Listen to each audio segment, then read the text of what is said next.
Okay, so you have your slab of clay, and now you've got to cut out your tiles. So normally, you would be doing 4 inch by 4 inch tiles. You'd be doing four of those. But I don't want you to do that because you're going to be using a lot of your clay, and I want you to keep some of your clay for other projects coming up. So you need to get one really good square for your tiles, and then you can duplicate it, and I'll show you how. But I'm using from your kit the bamboo skewer because it's a nice drawing tool. Don't carve too deep, because if you mess up, if it's, as long as it's not carved too deep in there, you can just erase it and fix it if it's not straight or whatever. You can also do this part with a pencil, because you're basically just sketching into your clay until you get it looking how you want it to look. And you're just really trying to get a square. If you have something at your house, and I'm looking around for something I could use right now. If you have something at your house that has a straight edge to it, like I see this, I can use really quickly. This is a busted comb that we use to comb our pets. But you could use something with a straight edge just to get some nice straight lines. It doesn't have to be a ruler. If you have a ruler, cool, okay? If you have a busted pet comb, you can use that. It's whatever you have. And I'm just trying to, and you really gotta look. Like, this line is not parallel to that one, so redo that. That looks pretty good. This is probably, what do you think, 1.5 inches? Maybe 2 inches. So this is probably a 2 inch by 2 inch tile. So we're going to be working a little smaller than we normally would, but that's okay. It's all good. All right, once you've got one good one, you're going to cut it out. You could use your knife to cut this if you wanted to, your plastic knife that's in your kit. I'm going to use a paper clip because it's a little more controlled. So you should have a paper clip in your kit. Obviously, you're going to unfold it, and you're just going to use it to slice through your clay. So as long as it looks good, now you're actually going to cut all the way through. I usually cut too far, because then when I make my next cut, it's going to overlap it, and it'll just release better from your clay. So from the slab you have, you should easily, because y'all slabs are actually probably bigger than mine, you should be able to get all 4 tiles out of one slab.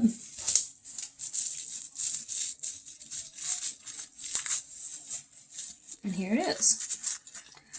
Tile number 1. Not bad. We'll work with it. So now we have to do 4 more. So wherever you can fit, see, I can get another one out of there. It's close, but I can do it. So you want to be smart with your clay, and you'll lay it on top. Don't press it in, none of that. Just lightly lay it on top, and then trace around it. Again, lightly. I'm not carving into it hard, because I want to make sure it looks good before I actually cut it.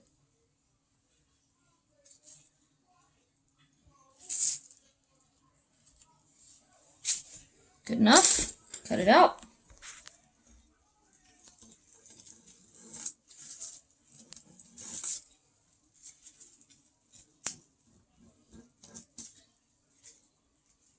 Now I gotta get 2 more out of this slab, because I don't want to re-roll.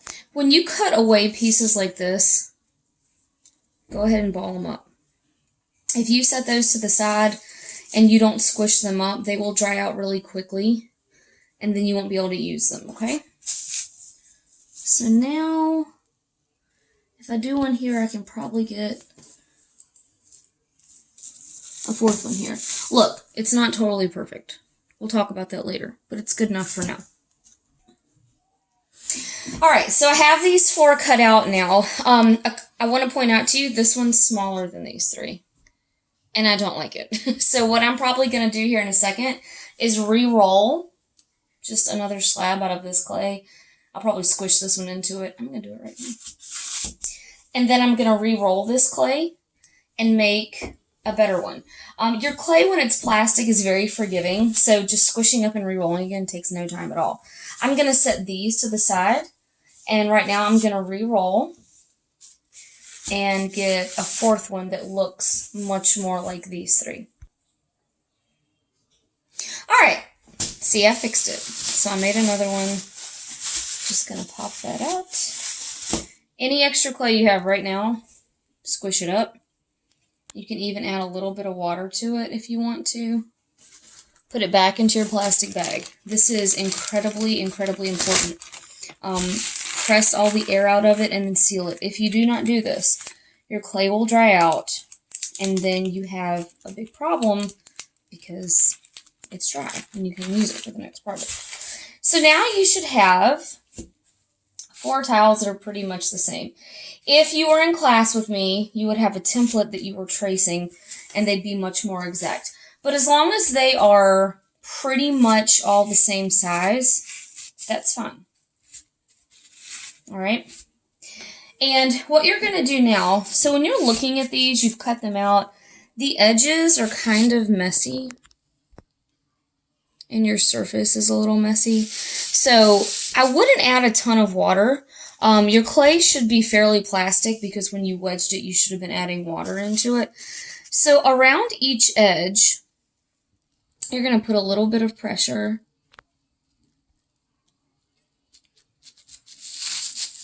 And you're going to pull in towards the center. And this is going to neaten up your edges. Really watch your corners. We call these like crumbly spots, where if the clay starts to dry out, anywhere that's kind of messy will dry really quickly, and then it'll dry that way and it'll just be crumbly. And then you have an edge that's not very secure and a project that potentially wants to fall apart. So just go along your edges and just neaten everything up. This takes some time, so don't rush this, okay? And do a lot of it just by the pressure of your hand. I haven't added any water to this. If you add too much water, that can be a little bit of a problem. And so lightly go over the surface of your tile. Just want it nice and smooth, but it requires some pressure, okay? And you're going to do each one like that. So as I was smoothing this one, I noticed, you know what? It's not perfectly square. It's kind of wide on this side.